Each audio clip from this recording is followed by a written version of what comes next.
ಈ ಕೆಳಗಿನವುಗಳಲ್ಲಿ ಯಾವುದು ಕರಾವಳಿಯಿಂದ ಸರಿಯಾದ ದೂರವನ್ನು ಪ್ರಾದೇಶಿಕ ನೀರು ಅಂತ ಕರೆಯುವರು? 20 nautical mile, 30 nautical mile, 12 nautical mile, 15 nautical mile. ಇದಕ್ಕೆ ಸರಿ ಉತ್ತರ 12 ನಾಟಿಕಲ್ ಮೈಲುಗಳು. ಸಾಗರದ ವಿಶಾಲತೆಯನ್ನು ನಾಟಿಕಲ್ ಮೈಲುಗಳ ಮೂಲಕ ಅಳೆಯಲಾಗುತ್ತದೆ. 1 ನಾಟಿಕಲ್ ಮೈಲು ಎಂದರೆ 1852 ಮೀಟರ್ಗಳು. ಈ ಕೆಳಗಿನ ಯಾವ ಭೌಗೋಳಿಕ ಪದವು 3 ಕಡೆ ನೀರಿನಿಂದ ಆವೃತವಾದ ಭೂಮಿಗೆ ಸಂಬಂಧಿಸಿದೆ? ಪರ್ಯಾಯ ದ್ವೀಪ, ಕೊಲ್ಲಿ, ಜಲಸಂಧಿ, ದ್ವೀಪ. ಇದಕ್ಕೆ ಸರಿಯಾದ ಉತ್ತರ ಪರ್ಯಾಯ ದ್ವೀಪ. 3 ಕಡೆ ನೀರಿನಿಂದ ಆವೃತವಾಗಿದ್ದು 1 ಕಡೆ ಭೂಪ್ರದೇಶವನ್ನು ಹೊಂದಿದ್ದರೆ ಅಂತಹ ಭೂಭಾಗವನ್ನು ಪರ್ಯಾಯ ದ್ವೀಪ ಅಂತ ಕರೀತಾರೆ. ಪರ್ಯಾಯ ದ್ವೀಪಕ್ಕೆ ಉತ್ತಮ ಉದಾಹರಣೆ ಭಾರತ ದೇಶ. 3 ಕಡೆ ಸಮುದ್ರ ಭಾಗವನ್ನು ಕಾಣುತ್ತೇವೆ, 1 ಕಡೆ ಭೂಭಾಗವನ್ನು ಕಾಣುತ್ತೇವೆ. ಕರ್ನಾಟಕ ರಾಜ್ಯದ ರಾಜ್ಯ ಪ್ರಾಣಿ ಯಾವುದಾಗಿದೆ? ಭಾರತೀಯ ಆನೆ, ಕರಡಿ, ಜಿಂಕೆ, ಅಳಿಲು. ಕರ್ನಾಟಕ ರಾಜ್ಯದ ರಾಜ್ಯ ಪ್ರಾಣಿ ಭಾರತೀಯ ಆನೆ, ಇಂಡಿಯನ್ ಎಲಿಫೆಂಟ್ ಅಂತ ಕರಿತೀವಿ. ಇದರ ವೈಜ್ಞಾನಿಕ ಹೆಸರು ಎಲಿಫಾಸ್ ಮ್ಯಾಕ್ಸಿಮಸ್ ಇಂಡಿಕಸ್. 1992ರಲ್ಲಿ ಆನೆಗಳ ಸಂರಕ್ಷಣೆಗಾಗಿ ಟೈಗರ್ ಪ್ರಾಜೆಕ್ಟ್ ಅನ್ನು ಜಾರಿಗೆ ತರಲಾಗಿದೆ. 2010ರಿಂದ ಆನೆಯನ್ನು ಭಾರತದ ರಾಷ್ಟ್ರೀಯ ಪಾರಂಪರಿಕ ಪ್ರಾಣಿಯಾಗಿ ಕೂಡ ಘೋಷಣೆಯನ್ನ ಮಾಡಲಾಗಿದೆ. ಕರ್ನಾಟಕದ ಅತಿ ಎತ್ತರವಾದ ಶಿಖರ ಯಾವುದು? ನಂದಿಬೆಟ್ಟ, ಚಾಮುಂಡಿ ಬೆಟ್ಟ, ಪಶ್ಚಿಮ ಘಟ್ಟಗಳು, ಮುಳ್ಳಯ್ಯನ ಗಿರಿ. ಕರ್ನಾಟಕದ ಅತಿ ಎತ್ತರವಾದಂತಹ ಶಿಖರ ಚಿಕ್ಕಮಗಳೂರು ಜಿಲ್ಲೆಯಲ್ಲಿರುವಂತಹ ಮುಳ್ಳಯ್ಯನಗಿರಿ ಶಿಖರ ಏನಿದೆ, ಇದು ಕರ್ನಾಟಕದ ಅತಿ ಎತ್ತರವಾದಂತಹ ಶಿಖರವಾಗಿದೆ. ಯಾವ ಪ್ರಾಣಿ ವಿಶ್ವ ವನ್ಯಜೀವಿ ನಿಧಿಯ ಸಂಕೇತವಾಗಿದೆ? ಡಾಲ್ಫಿನ್, ಕಾಂಗರೂ, ಹುಲಿ, ದೈತ್ಯ Pandya. World wide fund for nature ಎನ್ನುವಂಥದ್ದು WWF ವಿಶ್ವ ವನ್ಯಜೀವಿ ನಿಧಿ. ಇದರ ಒಂದು ಸಂಕೇತವಾಗಿ ಬಳಸಿರುವಂತಹ ಪ್ರಾಣಿ ದೈತ್ಯ ಪಾಂಡವಾಗಿದೆ. ಯಾವ ಸಮುದ್ರವು ಅತಿ ಹೆಚ್ಚು ಲವಣಾಂಶಕ್ಕೆ ಹೆಸರುವಾಗಿದೆ? ಅತಿ ಹೆಚ್ಚು ಲವಣತೆಯನ್ನು ಹೊಂದಿರುವಂತಹ ಸಮುದ್ರ ಯಾವುದು? ಕೆಂಪು ಸಮುದ್ರ, ಮೃತ ಸಮುದ್ರ, ಕ್ಯಾಸ್ಪಿಯನ್ ಸಮುದ್ರ, ಮೆಡಿಟರೇನಿಯನ್ ಸಮುದ್ರ. ಇವುಗಳಲ್ಲಿ ಮೃತ ಸಮುದ್ರ ಅಥವಾ ಡೆಡ್ ಸಿ ಅಂತ ಏನು ಕರಿತೀವಿ, ಇದು ಅತಿ ಹೆಚ್ಚು ಲವಣತೆಯನ್ನು ಹೊಂದಿರುವಂತಹ ಸಮುದ್ರವಾಗಿದೆ. 30% ನೀರಿನಲ್ಲಿ ಲವಣತೆಯ ಪ್ರಮಾಣವನ್ನು ಕಾಣುತ್ತೇವೆ. ಪ್ರದೇಶವಾರು ಭಾರತದ ಅತಿದೊಡ್ಡ ರಾಜ್ಯ ಯಾವುದು? ಪ್ರದೇಶವಾರು ಅಂತ ಹೇಳಿದ್ರೆ ವಿಸ್ತೀರ್ಣದ ಆಧಾರದ ಮೇಲೆ ಭಾರತದ ಅತ್ಯಂತ ದೊಡ್ಡ ರಾಜ್ಯ. ರಾಜಸ್ಥಾನ್, ಗುಜರಾತ್, ಮಧ್ಯಪ್ರದೇಶ, ಆಂಧ್ರ ಪ್ರದೇಶ. ಇವುಗಳಲ್ಲಿ ವಿಸ್ತೀರ್ಣದಲ್ಲಿ ಅತ್ಯಂತ ದೊಡ್ಡ ರಾಜ್ಯ ರಾಜಸ್ಥಾನ ರಾಜ್ಯವಾಗಿದೆ. ಅಂಗಾರಕಟ್ಟ ಬಂದರಿಗೆ ಸಂಬಂಧಿಸಿದಂತೆ ಈ ಕೆಳಗಿನ ಯಾವ ಹೇಳಿಕೆ ಸರಿಯಾಗಿದೆ? ಹೇಳಿಕೆಗಳನ್ನು ಗಮನಿಸೋಣ. ಇದು ಉಡುಪಿ ಜಿಲ್ಲೆಯಲ್ಲಿದೆ. ಇದನ್ನು ಮೀನುಗಾರಿಕೆ ದೋಣಿಗಳಿಗಾಗಿ ಬಳಸುತ್ತೇವೆ. ಇದು ಸೀತಾ ನದಿಯ ದಡದಲ್ಲಿದೆ. 4ನೇ ಆಯ್ಕೆ ಮೇಲಿನ ಎಲ್ಲವೂ. ಅಂಗಾರಕಟ್ಟ ಬಂದರಿಗೆ ಸಂಬಂಧಪಟ್ಟಂತಹ ಹೇಳಿಕೆಗಳಲ್ಲಿ ಸರಿಯಾದದ್ದು ಮೇಲಿನ ಎಲ್ಲವೂ. ಈ ಕೆಳಗಿನ ಯಾವ ದೇಶವು ಭಾರತದೊಂದಿಗೆ ಗಡಿಯನ್ನು ಹಂಚಿಕೊಂಡಿಲ್ಲ? ಬಾಂಗ್ಲಾದೇಶ, ಭೂತಾನ್, ತಜಿಕಿಸ್ತಾನ್, ಹಾಗೆಯೇ ನೇಪಾಳ. ಇವುಗಳಲ್ಲಿ ಭಾರತದೊಂದಿಗೆ ಗಡಿಯನ್ನು ಹಂಚಿಕೊಳ್ಳದಿರುವ ಅಥವಾ ನೆರೆಹೊರೆಯ ದೇಶಗಳಲ್ಲಿ ತಜಿಕಿಸ್ತಾನ್ ಭಾರತದೊಂದಿಗೆ ಗಡಿಯನ್ನು ಹಂಚಿಕೊಳ್ಳದೇ ಇರುವಂತಹ ದೇಶವಾಗಿದೆ. ಅಧಿಕ ವರ್ಷದಲ್ಲಿ ಎಷ್ಟು ದಿನಗಳು ಬರುತ್ತವೆ? ಅಧಿಕ ವರ್ಷ 4 ವರ್ಷಗಳಿಗೊಮ್ಮೆ ಬರುತ್ತದೆ. ಎಷ್ಟು ದಿನಗಳು ಆ ವರ್ಷ ನಾವು ಕಾಣುತ್ತೇವೆ? 364, 365, 366, 367. ಸರಿಯಾದಂತಹ ಉತ್ತರ 366. ಒಂದು ವರ್ಷಕ್ಕೆ 365 + 6 ಗಂಟೆಗಳು. ಹಾಗೆ 4 ವರ್ಷಕ್ಕೆ ಲೆಕ್ಕ ಮಾಡಿದಾಗ ಈ 6 ಗಂಟೆ ಅನ್ನೋದು ಪೂರ್ಣವಾಗಿ 6 4 24, ಅಲ್ಲಿ ಒಂದು ಪೂರ್ಣ ದಿನ ಆಯಿತು. ಅಧಿಕ ವರ್ಷ ಬಂದಂತಹ ವರ್ಷದಲ್ಲಿ 365 ದಿನಗಳ ಬದಲಾಗಿ 366 ದಿನಗಳನ್ನು ಕಾಣುತ್ತೇವೆ. ಕರ್ನಾಟಕದ ರಾಮನಗರ ಜಿಲ್ಲೆಯಲ್ಲಿರುವ ಚನ್ನಪಟ್ಟಣವು ಯಾವುದಕ್ಕೆ ಪ್ರಸಿದ್ಧಿಯಾಗಿದೆ?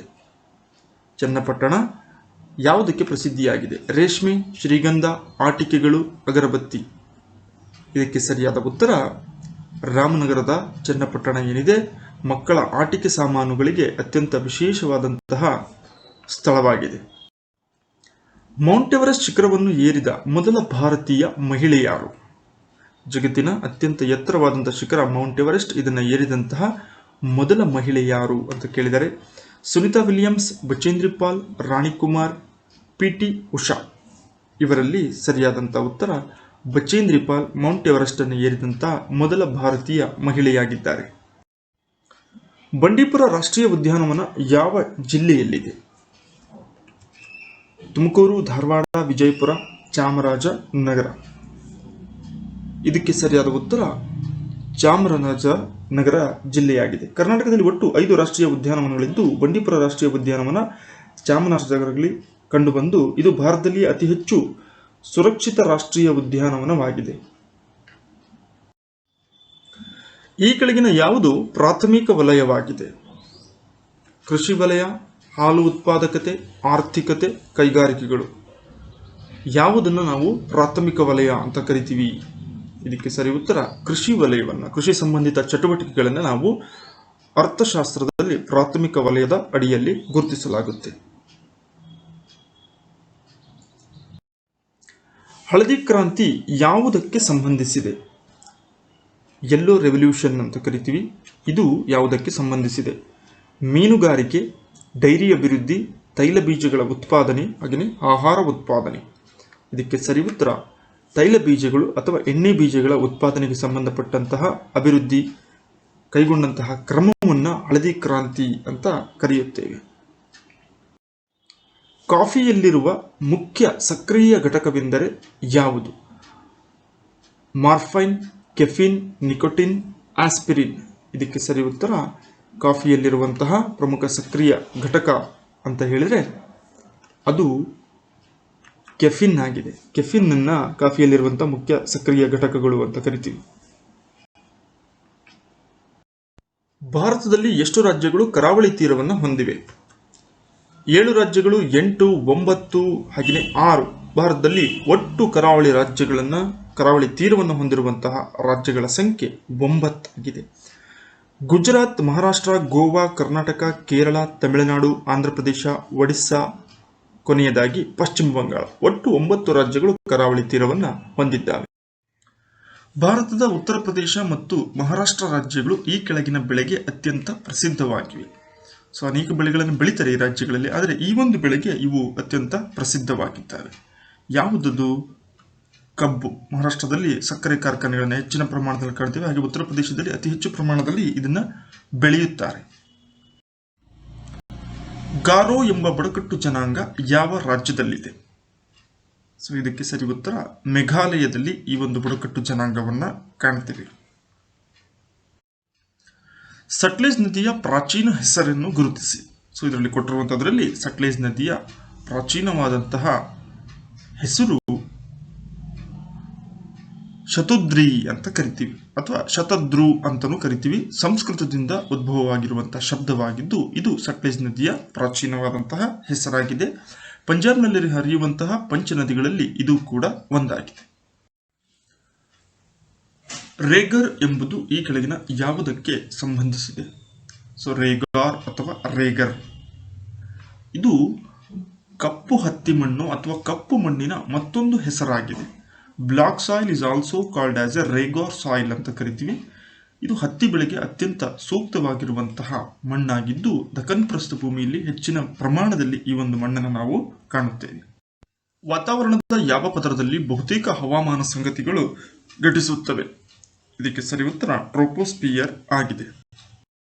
ಅಂತಾರಾಷ್ಟ್ರೀಯ ಹಣಕಾಸು ನಿಗಮದ ಮುಖ್ಯ ಕಚೇರಿ ಎಲ್ಲಿದೆ?